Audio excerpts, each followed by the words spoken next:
Hi, my name is Ivor Blumenthal. This is not my story.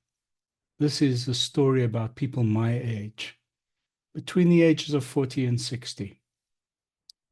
You have no idea when you're going to have a heart attack. And a heart attack is not a malfunctioning heart. It is possibly nothing to do with the heart, but everything to do with the veins and the arteries surrounding the heart. On Friday of last week, I had been to my doctor for tests because I had some chest pains. And the tests were fine. They came back okay. A couple of high markers, but nothing to worry about. So I left my doctor and went for a haircut and returned home only to receive a phone call that said, get to hospital now. I did a couple of precautionary additional blood tests on you, and your cardiac markers are not good. And that became the beginning of a very eventful weekend, I must say, in ICU at the Linksfield Hospital.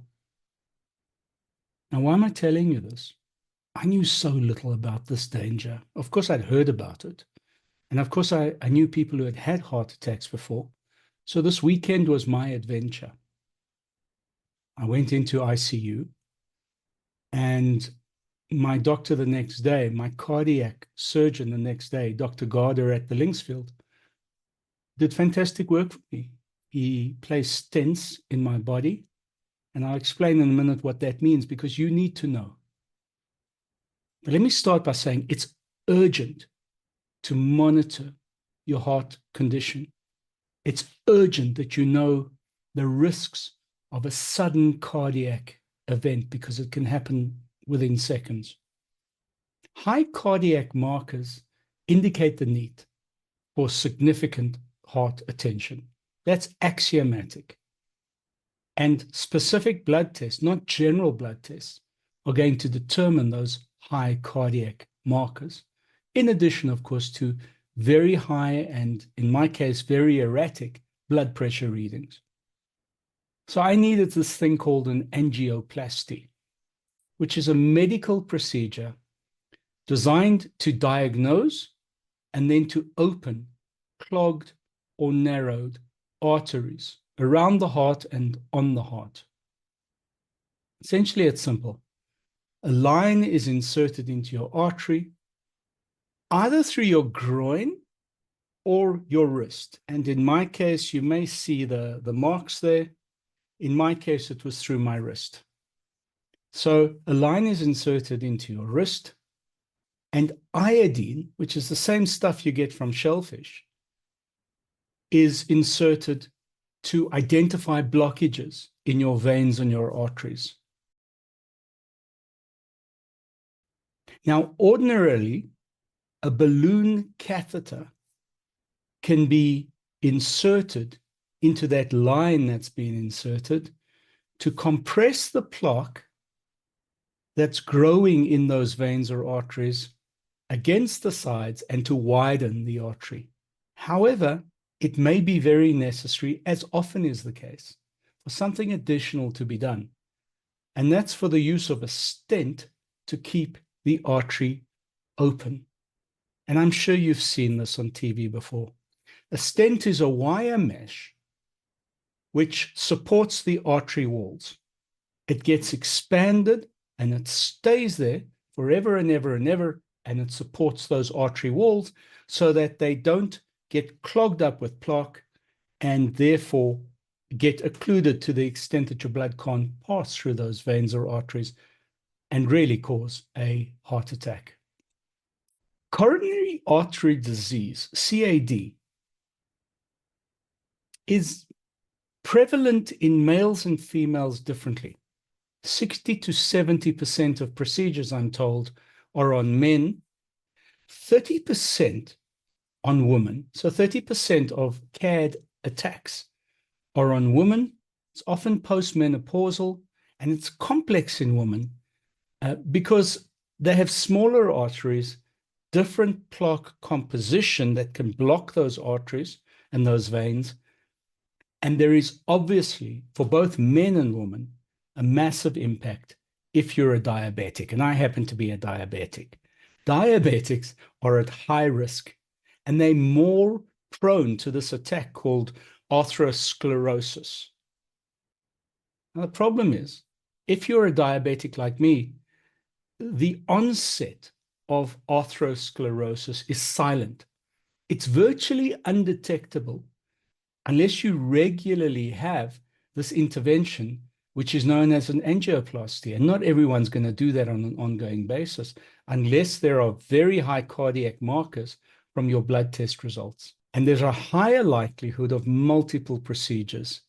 In other words, that you need many stents or many balloons throughout your body and not just one or two.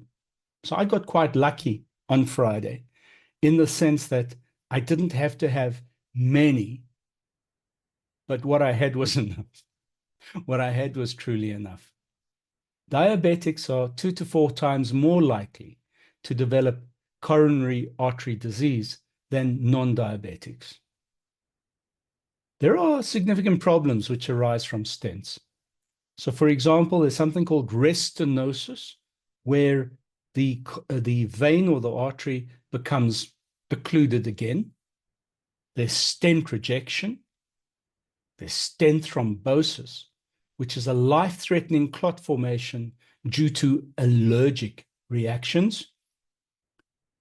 If the artery lining has healed incompletely, that causes retinosis as well. And then, of course, non-compliance with medication.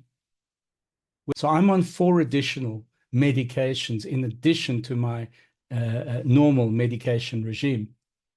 And the problem is that that needs to be working very, very quickly after you've had a stent.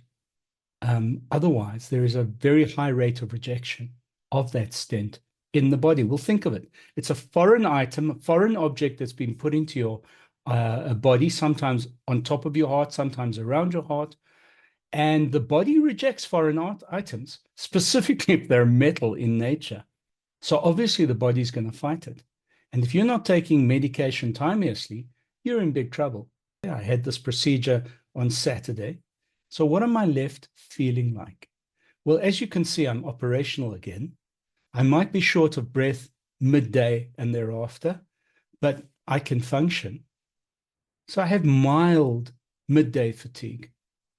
I can't drive very far. I've discovered that. And I certainly have blood thinner induced bleeding in the sense that my nose can't stop bleeding. And I do have a reaction, obviously, to blood thinners in my body, which means that it's a matter of time until my body starts responding effectively to the blood thinners. And yes, there is an effect of the blood pressure medication I'm taking now in terms of aspects of your daily function. But hey, on Friday, my doctor's words were, get to the hospital now because you're about to have a massive heart attack. To here on Tuesday, my being 70% fully functional. Point is, don't ignore the signs.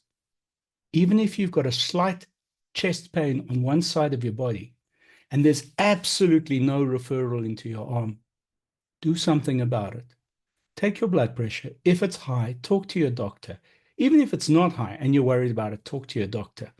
They'll do an ECG. They might do multiple ECGs. I think I must have had over the weekend, I must have had close to 10 ECGs done on me, which is to test your heart function. Make sure that you have your blood tests for your cardiac markers. And don't take it for granted if you're admitted into the emergency room at a hospital and they say, no, look, there's slight changes in your ECG, but everything else is fine. Don't take it for granted that they've looked far enough, because the next day, if you're lucky, you'll be back in hospital again, having an angioplasty and receiving stents in your body and having to go through an entire set of discomfort causing activities. But you'll come out fine on the other side if you are just woke, if you are mindful to what's going on with your own body. Don't be a muhu. Do something about it.